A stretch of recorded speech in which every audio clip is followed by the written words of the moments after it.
Hello, it's me, Mama Rina. Well, anyways, kaya ako gumawa ng video na to kasi may nakita akong sobrang interesting at medyo nakakakilabot na video dito sa TikTok. Which is, nagtitrending talaga siya ngayon dito sa social media. Tungkol sa isang lalaki sa Ghana, Africa, na gumawa ng totoong Noah's Ark. So, sa mga hindi pa po nakakita ng video, yes po, meron pong lalaki sa Ghana, Africa, na gumawa ng isang barkong kahoy. Sabi raw po niya ay kinausap siya mismo ng Panginoon at ang utos daw sa kanya ay gumawa ng malaking barko na gawa sa kahoy. Dahil uulan daw po ng 3 taon. 3 taon guys ha, 3 taon. At sa paniniwala niya, yung barko raw na yon ang magsisilbing kaligtasan ng ilang mga piling tao na maaaring maisama niya doon sa loob ng kahoy na barko. Sabi raw nung lalaki, gagawin daw niya ang lahat ng kanyang mga kaya para mailigtas ang sino mang maaari niyang mailigtas kung totoo man. 'Di ba? So yun nga, grabe. Para bang modern day version ni Noah. Alam ko na alam nyo. Oo. Of course, yes. Alam ko na alam nyo. Ang Noah's Ark. So sino bang hindi nakakaalam sa Noah's Ark na yan? Nung una kong narinig yun, Alice, pinapaisip talaga ako eh. Alam mo yun, nagkaroon ako ng parang kaba sa dibdib ko. Pero, syempre, may mga nag-comment din. So, thank you nga pala dun sa mga nag-comment. Oo, sa video na napanood ko. Kasi binigyan nila ako ng idea para magsaliksik ng kaunti. Oo, hindi naman ako mahilig talaga. Pero yun nga, dahil gusto ko mismong malaman sa sarili ko. So, nag-open ako ng Bible, tapos hinanap ko siya.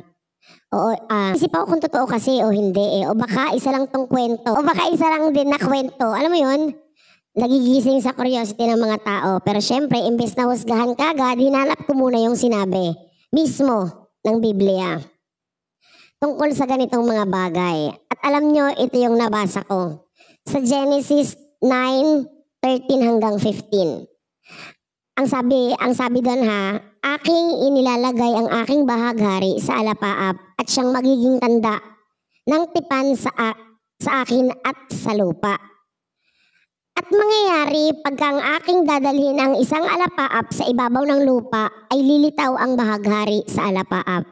At aking aalalahanin ang aking tipan at hindi nalilipunin pa ng tubig ang lahat ng laman. So, clear, kinikilabutan ako, legit, clear po na sinabi mismo ng Panginoon na hindi na po lilipunin ang lupa. Oo, hindi na po lilipunin ng tubig ang lahat ng laman. So, dun pa lang, di ba? Sinagot na. Oo, talagang sinabi na ni Lord. So, hindi ko po alam kung saan ang gagaling ang sinabi ng lalaki sa video na napanood ko na Noah's Ark, which is talagang nakakagulat kasi talagang dinadayo sila ngayon at nagtitrending po ang video niya dahil nga po sa mga sinasabi niya. Sana nga po marketing lang nila yan para, di ba? Kasi hindi ko naman din alam talaga pero naniniwala po ako at mas nagtitiwala ako sa salita ng Panginoon. So yun nga. Nung pagkabasa ko kasi talaga nung memory verse na yun or ng chapter na yun doon sa Genesis, alam mo yung pakiramdam ko, sobrang lumuwag. Nakahinga ako talaga ng malalim kahit pa paano parang ay ang galing. So hindi ko na pala kailangan mag-alala kasi ito na, oo, ito na sinabi na ni Lord sa akin.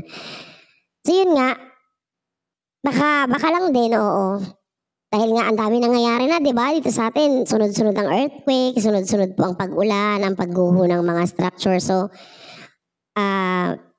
baka lang din, baka way lang din to para magkalkal tayo ng Bible, di ba? Para at least bumalik tayo kay Lord.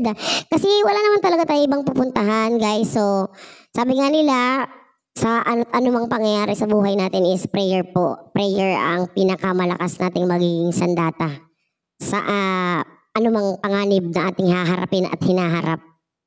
So, yun lang po. Oo, gumawa lang din ako nito para at least patunayan na galing mismo sa salita ng Panginoon or sa Bible na hindi na po mangyayari yan. Oo. Nakakilabot at misteryoso talaga si Kuya na na gumawa ng video na to, which is ang pangalan niya po ay Ibo Jesus. Oo. Basta ako pangahawakan ko lang, oo, yung nabasa ko sa Bible. Kasi Yun ang may isang bagay na kailanman hindi magkakamali ang Biblia. Alam niyo mga kaibigan, kahit hindi na baha ang sisira sa mundo, ang tunay na panganib ay yung kasamaan at pagkalimot sa Diyos na unti-unting lumalaganap ngayon. At kung tutuusin, baka ito talaga yung gustong ipaalala sa atin ng kwento ng lalaking yun. Bumalik tayo sa pananampalataya. 'Di ba? Amen. Kinikilabutan ako, grabe. Kasi sa panahon ngayon, sobrang hirap na, ang daming gulo, ang daming tukso, ang daming nakakalimot magdasal. Pero ang pinakamalakas na sandata natin, sabi ko nga, ay ang panalangin. Hindi pera, hindi posisyon, hindi kahit anumang bagay kung hindi panalangin at pananampalataya kay Jesus. Yun lang po.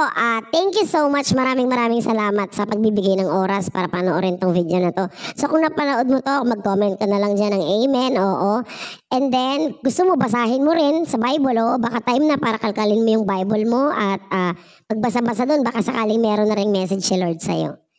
Yun lang po. Thank you.